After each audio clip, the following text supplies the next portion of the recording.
Servus zusammen, die ODR-Saison beginnt bald in Deutschland. Zumindest hoffe ich das. Es wird kälter, es hat auch ein bisschen geschneit. Und letztes Jahr habe ich es geschafft, 49 Tage lang mein ODR am Leben zu halten. Das war für mich absolutes Rekord. In Kanada wäre das nicht ungewöhnliches, aber in Deutschland war das echt eine coole Sache. Und ich habe übelst viel gelernt. Wie kann man es länger am Leben halten? Wie kann ich das schneller aufbauen? Was hilft und was ist vielleicht nicht so wichtig? Mit euch auch sehr viel Ideen ausgetauscht, und in diesem Video möchte ich einfach zeigen, was ich in den letzten Jahren ODR gelernt habe und auch viele eurer Fragen beantworten, die ich so oft bekomme. Dieses Video ist dafür. Lasst uns wieder dieses Jahr ODRs in Deutschland aufbauen und ich erzähle euch alles, was ich in den letzten Jahren gelernt habe. So, zuerst die große Frage, was ist besser, KG-Rohren oder Holzbalken? Für mich, ich baue es mit KG-Rohren, aber glasklar, die Holzbalken sind besser, stabiler, bessere Bande, aber wer handwerklich eine Niete ist, KG-Rohren sind überragend. Also, wie ihr merkt, ich bin handwerklich eine Niete. Was ich aber mittlerweile mache, ich stecke die Rohren nicht nur zusammen, sondern haue immer eine Schraube rein an den Verbindungen, weil ab und zu mal, wenn das Wasser friert und das Eis vom Volumen her größer wird, drückst gegen die KG-Rohren. Die KG-Rohren werden nie kaputt gehen, aber die Verbindungen vielleicht schon, und dann läuft Wasser aus, dann hat man ein Problem. Also immer einfach eine Schraube reinhauen.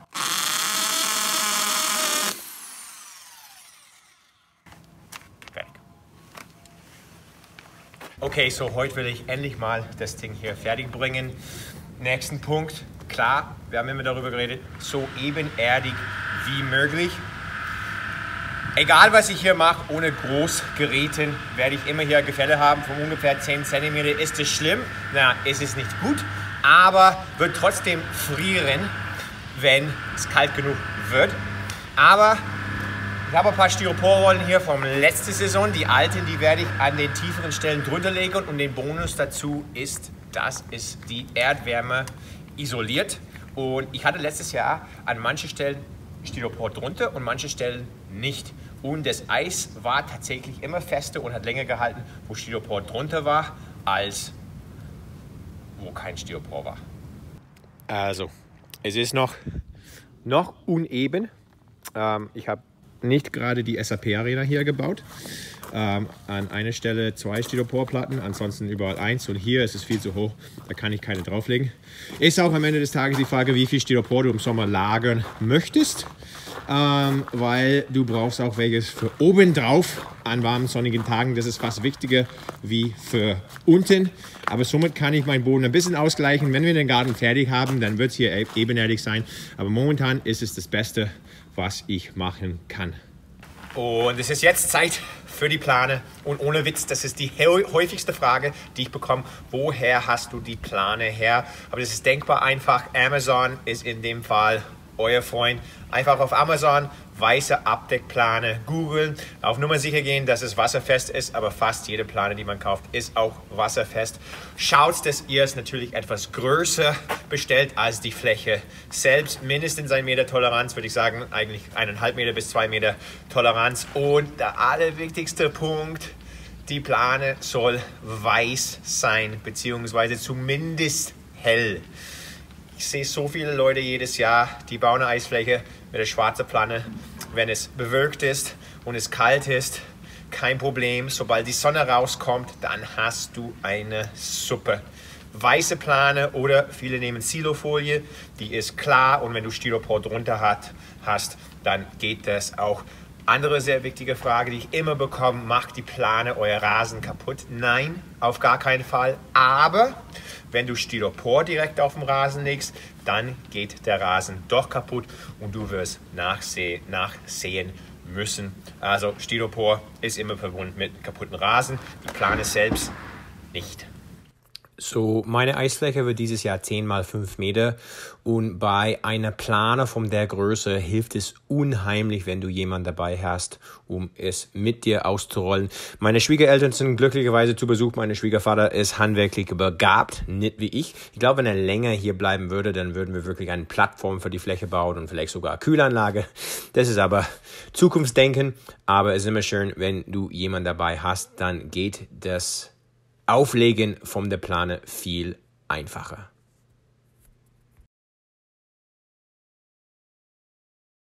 Also, Plane steht und wie ich im allerersten Video zum ODR gesagt habe, macht euch kein großes Thema, wo es noch, wenn es noch ein paar Falten drin gibt, solange es halbwegs flach liegt, wird das Wasserdruck für euch der Rest erledigen.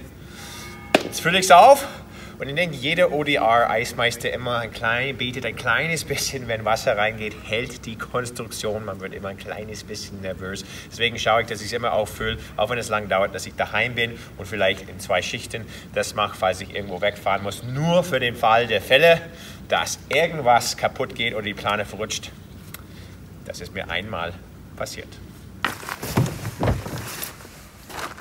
Also Freunde, es ist Zeit. Fill it up.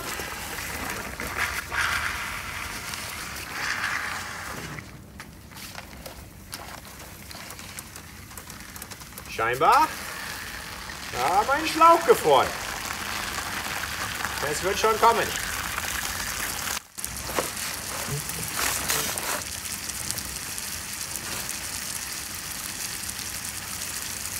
So, in der Zeit, wo sich meine Fläche auffüllt, ein paar weitere Sachen, die ich gelernt habe. Erstmals nochmal zu der Plane. Die Plane hält nicht ewig. Also ich tausche meine jede 2 Jahre aus. Kann sein, dass es länger hält. Ich möchte allerdings nicht das Risiko eingehen, dass es ein ganz kleines Loch gibt, die ich nicht sehe. Und dann füllt man das Wasser auf, sieht gut aus und nach sieht man, dass der Wasserpegel immer weniger wird. Da meint ein Riesenproblem. Nächsten Punkt, wie ich gesagt habe, diese Tackerrollen, diese Styropor, die ich jetzt runterlege. Ich habe jetzt neuen für oben drauf. Das hilft unheimlich an warmen, sonnigen Tagen, um die Eisfläche zu erhalten. Allerdings, was ich letztes Jahr auch leider lernen müsste, es hat trotzdem kleine Lücken zwischen den Spalten, wo man es verbindet. Und wenn es regnet, dann kann man die nicht drauf lassen, sonst bohrt sich das Wasser durch die kleinen Spalten und man hat riesen Löcher dann im Eisstadion oder Eisfläche. Stadion ist es nicht. Außer man legt auch noch oben drauf eine Plane. Jetzt habe ich meine alte Plane vom letztes Jahr. Ich werde mir überlegen, ob ich das tue. Es ist immer mit mehr und mehr Aufwand verbunden. Jeder muss sich selber entscheiden, wie viel Aufwand er oder sie haben möchte, um die Eisfläche am Leben zu halten. Aber diese Dinge hier sind absolut Gold wert für oben drauf. Und was auch noch Gold wert ist, ist das hier. Einfach eine Gartenpumpe. Weil vielleicht ist es Winter kalt genug und man hat eine richtig schöne Eisschicht aufgebaut. Vielleicht 15 cm oder so. Und dann wird es warm. Und dann fängt das Eis zu schmelzen und man hat Wasser unter der Eisfläche. Die Fläche hält mein Körpergewicht vielleicht schon, aber wenn ich drauf gehe, sinkt die ganze Eisfläche, das Wasser von unten kommt nach oben und dann ist die Fläche unbrauchbar. Wenn man das Wasser dann aber rauspumpt, dann hat man weniger Wasser drunter und man kann trotzdem vielleicht früh oder abends auf die Eisfläche, auch wenn die Tage warm sind und einiges von der Fläche schon weggeschmolzen ist. Noch dazu eine Idee, was ich noch nicht probiert habe, aber ich habe es auch gesehen letztes Jahr auf Instagram, ist, vielleicht könnte man das Eis ein bisschen schneller frieren lassen. Wie man weiß, das Eis friert immer oben zuerst. Und wenn man vielleicht das Wasser von unten hochpumpen würde und drauf spritzen würde, dann vielleicht könnte man Schicht für Schicht von dem Wasser, die man schon drin hat, die Eisfläche etwas schneller aufbauen. Das ist etwas, das ich dieses Jahr probieren müsste. Aber auf jeden Fall, um altes Wasser, Schmelzwasser rauszupumpen, damit man noch auf die Fläche gehen kann. Gartenpumpe, absolut überragend. So, ich habe die Fläche gestern Nacht aufgefüllt und über Nacht habe ich eine ganz dünne Eisschicht bekommen. Natürlich ist es noch nicht kalt genug, damit ich drauf gehen könnte, aber ich bin bereit und wie ihr hier seht, habe ich relativ viel Schatten in der Ecke, ein bisschen Sonne tagsüber, aber Schatten ist auch unheimlich wichtig. Ich habe Leute letztes Jahr gesehen mit so Dachkonstruktionen sogar, aber das hilft unheimlich. Die Sonne ist nicht zu unterschätzen, auch wenn es Minusgrade hat.